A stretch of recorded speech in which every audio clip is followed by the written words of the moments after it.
हरिओम।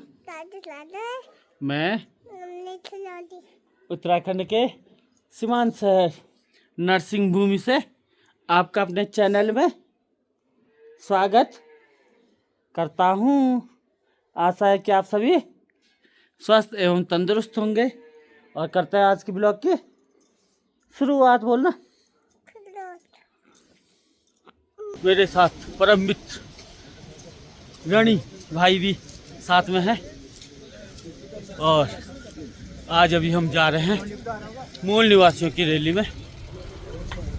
और इधर से देखिएगा ये हमारे मामा जी भी जा रहे हैं। ये देखिएगा जय हिंद। सभी आज मूल निवासी रैली में शामिल होने जा रहे हैं। ये देखिएगा आज की रैली की पूरी तैयारियां।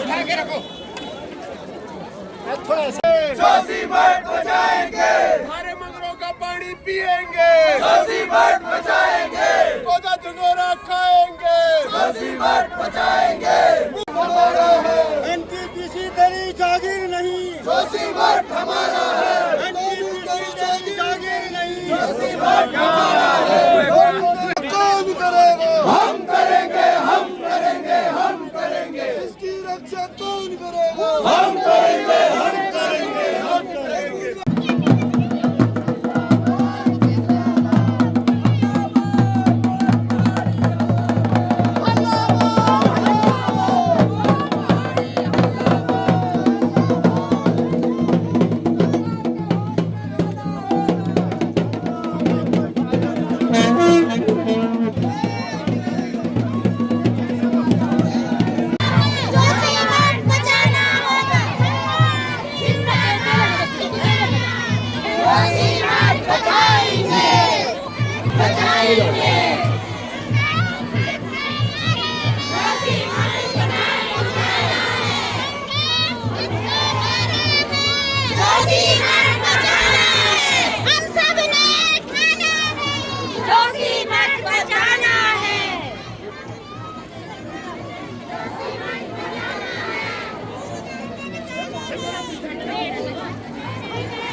देख सकते हैं पुलिस प्रशासन में पूरी तैनात।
हम सब में ये खाना है,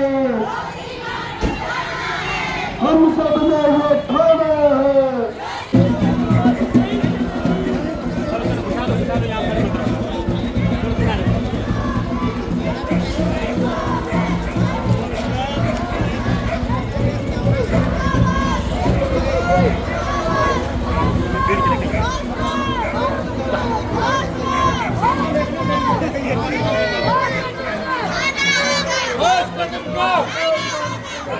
देखिएगा आज के मूल निवासी स्वाभिमान संगठन की ओर से जोशीमठ को बचाने के लिए रैली निकाली जा रही है। देख सकते हैं।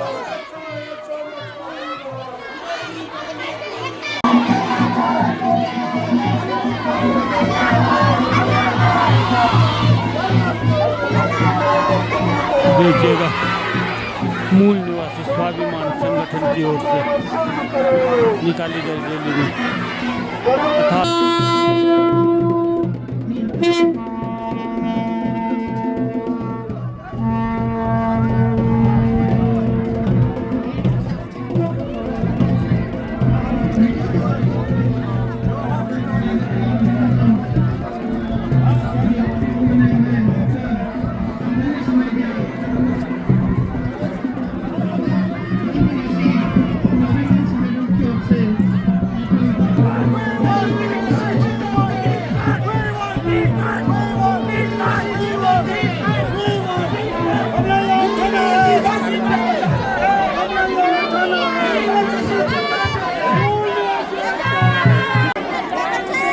ये देखिएगा यहाँ मूल निवासी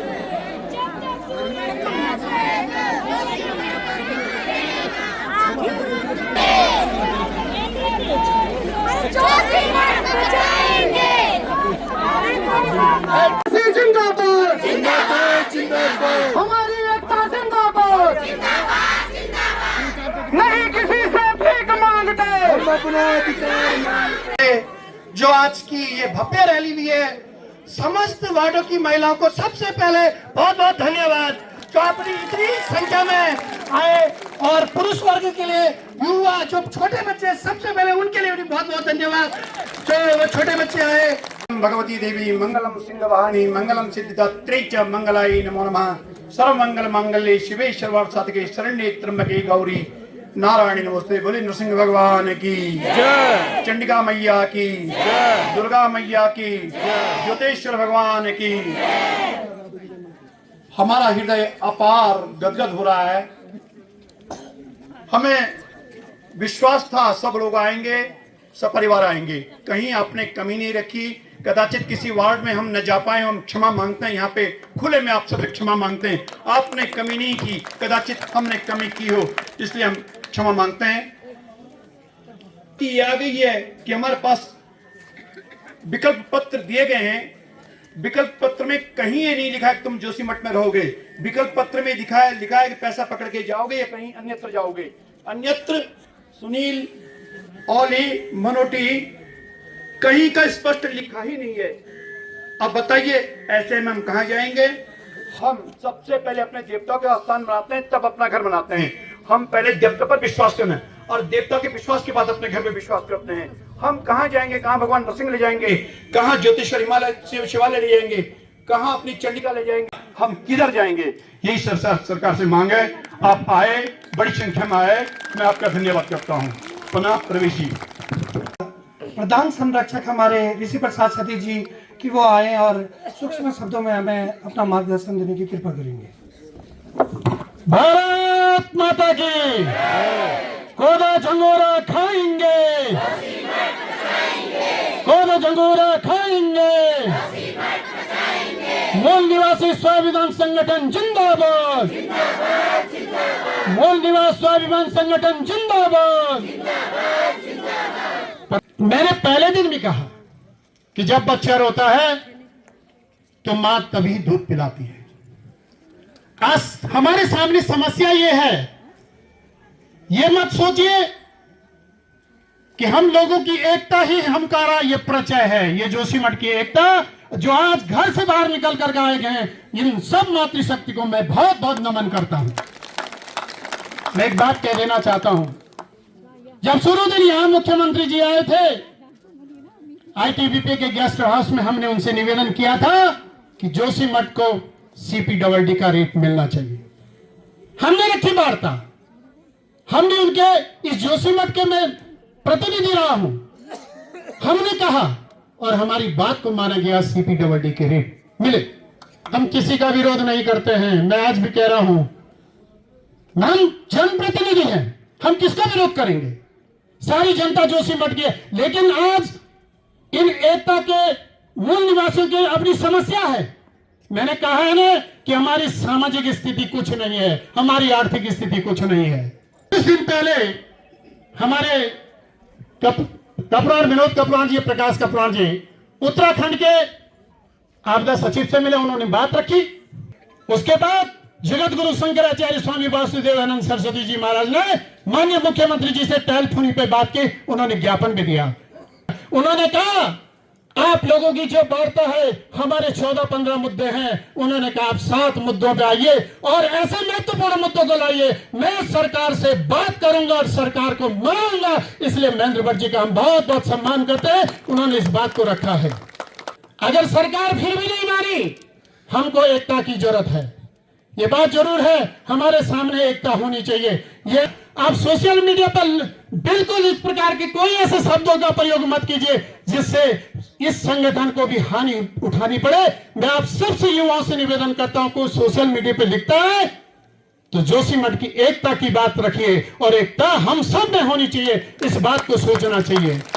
मैं देना चाहता हूं, हमारा किसी से विरोध नहीं है, किसी से रोग नहीं, लेकिन मैं सबसे पहले मैं इस मातृशक्ति को, अपनी जोशीमठ की इस मातृशक्ति को बहुत नमन करता हूं, बहुत बहुत धन्यवाद करता हूं और इन्हीं शब्दों के साथ अपने वाणी को विराम करता हूं। हम भीख नहीं मांग रहे हैं। 106 दिन का आंदोलन तब भी हुआ था। सरकार अगर इतना ही आसान से करने वाली होती तो जैसे ये मकान टूटे मीडिया में जैसे आया तो दौड़ी दौड़ी आती, नहीं आई।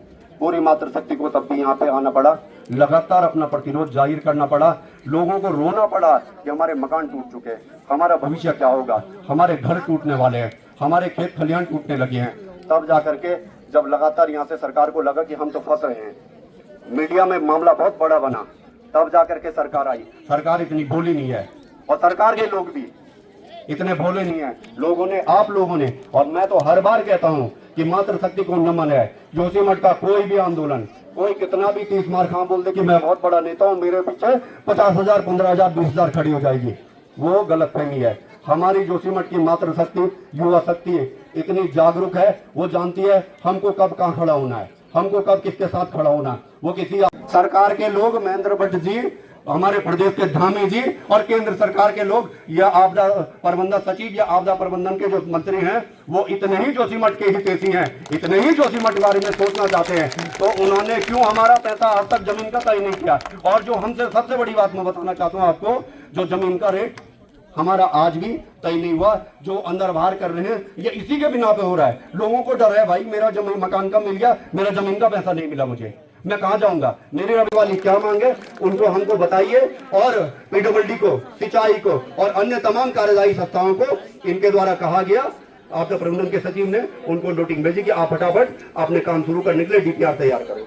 तो मैया की, मातृशक्ति की मैं आज सबसे विशेष मातृशक्ति का आवाहन करती हूँ और सबको एक ही साथ प्रणाम करती हूँ। या देवी सर्वभूतेषु शक्ति रूपेण संस्थिता, नमः तस्से नमः तस्से नमः तस्से नमो नमः। आप लोगों को मैं विभिन्न वार्डों से आई हुई हमारी मातृशक्ति का मैं हृदय से धन्यवाद करती हूँ और नमन करती हूँ कि आपका सहयोग आज से नहीं, आदिकाल से जब जब भी बता आई है तब तक मातृशक्ति ने ही इस आंदोलन से अपनी शक्ति से सबको साक्षात्कार करके विजय दिलाई है और विजय प्राप्त की है।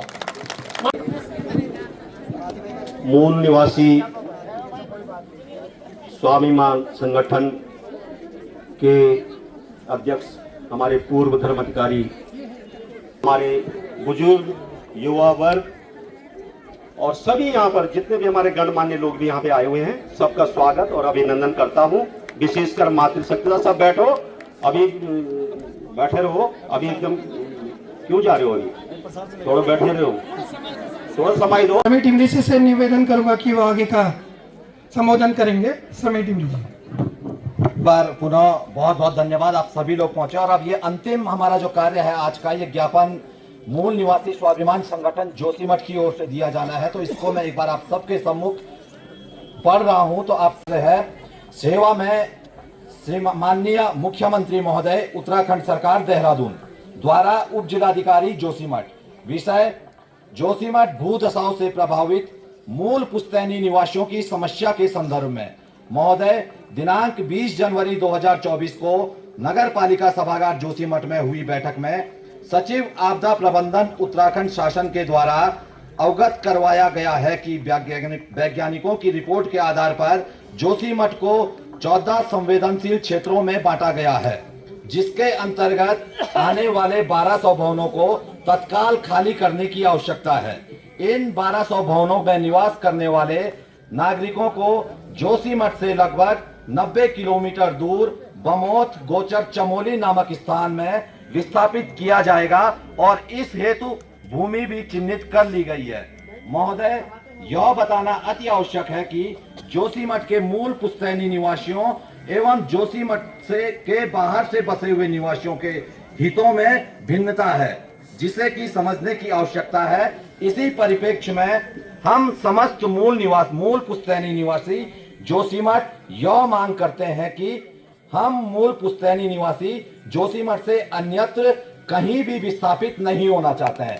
विस्थापन हमारा शब्द होगा ही नहीं, हमें जोशीमठ से छोड़ के कहीं भी नहीं जाना है। ये इस प्रथम बिंदु में हमने बता दिया है। बिंदु नंबर 2, हम मूल पुश्तैनी निवासियों की प्रभावित असुरक्षित भूमि के अतिरिक्त मारवाड़ी से सुनील, गोंक से औली तक, होसी, रोगड़, औचा, मनोटी से औली आदि स्थानों पर सुरक्षित भूमि उपलब्ध है। इन स्थानों पर मूलभूत सुविधाएं जैसे सड़क, बिजली, पानी, सीवरेज, ड्रेनेज, इन सभी मूलभूत व्यवस्थाओं का विकास कर आवासीय भवन एवं गौशालाओं का मानकों के अनुरूप सरकार द्वारा निर्माण कर हम मूल पुश्तैनी प्रभावितों को आवंटित कर विस्थापित किया जाए। पुश्तैनी निवासी उक्त असुरक्षित भूमि का मुआवजा कभी नहीं लेंगे तथा सरकार द्वारा जोशीमठ भूमि उपचार ट्रीटमेंट के उपरांत पुनः उसी भूमि पर मानकों के अनुसार बसावट करेंगे। बिंदु नंबर 5, समस्त जोशीमठ के मूल पुश्तैनी निवासियों का आर्थिक एवं सामाजिक सर्वेक्षण करवाया जाना अति आवश्यक है। यदि परियोजना निर्माण होता भी है तो, अभी पुनर्विचार नहीं हुआ है, लेकिन अगर होता भी है और निर्माण करवाना भी पड़ता है तो एनटीपीसी यह गारंटी दे कि सुरंग में धौली नदी का प्रवाह शुरू होने के बाद जोशीमठ को भविष्य में कोई खतरा नहीं होगा तथा जोशीमठ नगर के प्रत्येक घर का बीमा एनटीपीसी करवा कर दे। भूदशा प्रभावित क्षेत्र के अंतर्गत उपचार कार्यों में एरा पुल, खंचा से मारवाड़ी पुल तक अलकनंदा एवं धौली गंगा के बाईं ओर मजबूत तटबंध का शीघ्र निर्माण किया जाए। जनवरी 2023 से आपदा अधिनियम के अंतर्गत संपूर्ण निर्माण कार्यों पर प्रतिबंध लगाया गया था। बावजूद पालिका क्षेत्र अंतर्गत व्यक्तिगत एवं राजकीय निर्माण कार्य अभी भी निरंतर जारी है, जिनकी जांच करते हुए इन निर्माण कार्यों पर अतिशीघ्र रोक लगाई जाए। सेना के द्वारा पूर्व में काश्तकारों की सैकड़ों नाली भूमि विभिन्न प्रकरणों जैसे कैंट निर्माण, सीमा सड़क आदि हेतु अधिग्रहित की गई थी, जिसका कि भुगतान नहीं किया गया है। इस आपदा के दृष्टिगत उक्त सुरक्षित भूमि को भूस्वामियों को लौटा दिया जाए अथवा भुगतान कर दिया जाए। निचोड़ आज की इस रैली का और इन सभी 14-15 बिंदुओं के पश्चात यदि हमारी ये मांग नहीं मानी जाती है तो हम सब लोगों का क्या निर्णय होगा, हम क्या करने वाले हैं, वो अब मैं बोलने वाला हूं। महोदय, जोशीमठ के मूल निवासियों द्वारा पूर्व में भी एक विशाल रैली के अलावा माननीय मुख्यमंत्री व सचिव आपदा उत्तराखंड सरकार को ज्ञापन प्रेषित किया गया है, जिस पर कि अभी तक भी सकारात्मक कार्यवाही नहीं हुई है। यदि 15 दिनों के भीतर मूल पुश्तैनी निवासियों की इन मांगों पर सकारात्मक कार्यवाही नहीं होती है तो हम समस्त मूल पुश्तैनी निवासी आगामी लोकसभा चुनाव का बहिष्कार करने के लिए सोचने पर मजबूर होंगे। तो यदि आज से ठीक 15 दिनों तक हमारी इन मांगों पर विचार शासन प्रशासन के द्वारा नहीं किया जाता है तो हमें जरूर इस ओर सोचने पर मजबूर होना पड़ेगा कि हम आने वाले आगामी लोकसभा चुनाव का बहिष्कार करने के लिए बाध्य हो सकते हैं। और मैं समिति के अध्यक्ष भुवन चंद्र उनियाल जी से निवेदन करूंगा और उनकी समस्त टीम से कि उपजिला अधिकारी जी को ज्ञापन देंगे। ये ज्ञापन मुख्यमंत्री उत्तराखंड सरकार को दिया जा रहा है माध्यम उपजिला अधिकारी जोशीमठ जी के द्वारा। ये देखिएगा अभी समापन के बाद सभी घर को जाते हुए